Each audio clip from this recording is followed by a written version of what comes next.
Hello, gorgeous males and females. It's currently Saturday, September 13th, and I want you to know that they can't take what's yours. I want you to imagine waking up one morning with the sense that something precious has been taken from you.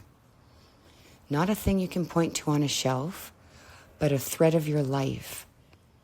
A promise that should have arrived and never did. That's where my story begins. I had been moving through the world feeling that steady, quiet theft. Jobs fell through, partnerships crumbled, and every time I tried to build, some unseen force seemed to come and dismantle it. It wasn't just bad timing. It felt personal, like a clawed hand reaching into my life and removing the pieces I had spent years crafting. Friends told me I worried too much. Family had opinions. Strangers suggested I was unlucky. But I knew in a way I couldn't explain that the losses were not random. Something had robbed me of what was rightfully mine, my spiritual inheritance. My inheritance wasn't jewelry or an address in a will. It was the kind of thing that arrives as a steady, quiet tide. Wisdom passed down through generations. An idea that feels like I've carried it since childhood. And the blessing to turn that idea into something that nourishes both me and the world. I had always had flashes of it. Early mornings when an image of a project would come to whole. Or a dream that felt more like instruction than fantasy. But each time I tried to bring the idea into daylight, obstacles appeared. People who smiled while they schemed, well-meaning advisors who undermined me, and a constant misalignment that stalled every launch. One night, fed up and exhausted, I walked to the river near my house. The city was quieter than a hush that felt like the world holding its breath. I sat on a bench and let myself think about the pattern, the theft, the delay, the nagging suspicion that these were not isolated incidents, but a campaign. As I stared into the water, the thought came clear as bell chimes. What if what was being taken from me was meant for me all along? And every interference was only a deferral, a postponement. What if the universe itself was recognizing to deliver it back, and more? There's power in a reframing like that. It's the difference between being a victim and being a steward. With that shift, I stopped asking, why me? And started asking, how deep is this river? And where is it headed? I began paying attention in a new way. The flashes of ideas that had once felt random now looked like breadcrumbs. The universe, I realized, was not passive. It was actively engineering replacements and workarounds the moment something was intercepted. But the hand that stole was clever. It didn't always take the entire thing. Often it added debt, wasted time, delayed momentum, missed networking moments. The cost accumulated like interest. I found myself rebuilding, and each rebuild demanded more strength, more faith. Some of the people in my life cheered me on from the sidelines. Others returned from the past with smiles that didn't reach their eyes, offering help that smelled like a contract without ink. Those were the dangerous ones, flattering voices that whispered, "Let me in. I can help." The memory of past betrayals had taught me to be cautious. I had been gaslit before into thinking I was overreacting, told that my concerns were baseless, called paranoid when I guarded my plans. Soon, I learned the simplest, hardest rule. Keep your moves quiet. Not out of fear, but strategy. The fewer people who knew the shape of my dream, the fewer hands there were to try and own it or sabotage it. So I wrapped my idea in a cinder block wall of silence. I built in private, did the work, measured twice, and cut once. When someone from the old life tried to insulate themselves back into my circle with offers of capital or expertise, I politely declined. No handshakes in place of contracts, no verbal promises. I found new ways to fund the work that left no strings attached. Small supporters who believed in my message, and opportunities the universe provided when I demonstrated I could walk alone. And then the downloads began in earnest. They came like weather systems, a brainstorm in the afternoon, a conversation that unlocked a crucial missing feature, a dream that supplied the missing business model.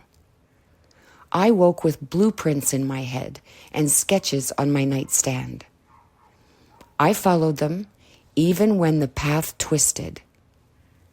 I trusted the divine nudges that had been whispering to me since childhood. The people who tried to hold me back scoffed at as just inspiration. I showed up and the work flowed. The universe was no longer only compensating, it was accelerating. There were tests, of course, right? Old acquaintances reappeared, offering shiny, familiar compromises. They'd say, "We just want to help you," while looking at the parts of my project they could appropriate. My heart would ache in recognition. These were the exact patterns that had stolen from me before. But something in me had hardened into steel. Each time I said no, something new arrived. A partnership that respected boundaries, a mentor who asked for no equity and offered only guidance. The balance tipped. As more of the world aligned with my vision, the people who tried to burn me down found their plots foiled by simple things, contracts, transparency, and a public that had started to notice my work. Then came the night that would be the hinge of my story. A group that had once been central to my life launched a coordinated smear, a music of old slanders, twisted facts, and a few well-placed lies. It was the very scenario I'd been warned about, the bait and switch. They acted like benefactors. They tried to siphon the narrative, to claim credit, to confuse those around me into mistrust. For a moment, the old fear rippled through me. Had I misjudged who was for me and who was against me? I remembered the river bench and the bell chime clarity. I remembered the idea that the universe wasn't absent when theft occurred. It was preparing a larger return. Rather than react, I did the opposite. I doubled down on my work. I kept my circle small, clarified facts where necessary, and let my craft be the louder voice. The people who mattered, my true supporters, recognized the attempt at theft for what it was. They rallied quietly, not because of gossip, but because the work was good and the results undeniable. The inertia of honest creation began to carry me. The climax arrived without fanfare. A pivot in my business model, inspired by a dream, aligned my product with a need no competitor had noticed. When I launched, it was like a doorway opened. Clients poured in, not because of hype, but because the product solved a problem with elegance and care. The money followed, but more importantly, the integrity of my process brought trust. The ones who had tried to sabotage were exposed, not loudly, but clearly. People who had once laughed now wanted to know how I done it, how I had, in turn, compassion for them and the boundaries I now maintain. When the dust settled, I stood a little taller. The inheritance had arrived, not as a single gold coin, but as a constellation of things. The wisdom that came from surviving the trials, the finance stability to keep creating, the reputation of a builder who honored my work, and the inner knowledge that I could build better every time. I understood that the attacks had been in a strange and painful way. They taught me to be a warrior, an artisan, to protect what matters, and to let the universe do the heavy rerouting when needed. My story became a quiet legend among the people who knew what it meant to create under pressure. That nothing which is truly destined for you can be permanently separated from you. The robbers can delay, they can wound, they can add interest to your path, but the universe, in its patient, sometimes inscrutable math, will remake the roads, rally helpers you never expected, and sometimes show up with an overnight miracle when the world least expects it. This is my closing to everyone out there. If there's a lesson to carry out of my season, it's this. Protect your ideas. Keep your moves measured. Don't let the past talk you out of your future. And learn to read the small sacred signals the universe sends. When you do, what was meant for you returns, and often it arrives multiplied, tempered by all the trials it had to pass through to reach you. I love you all. God bless.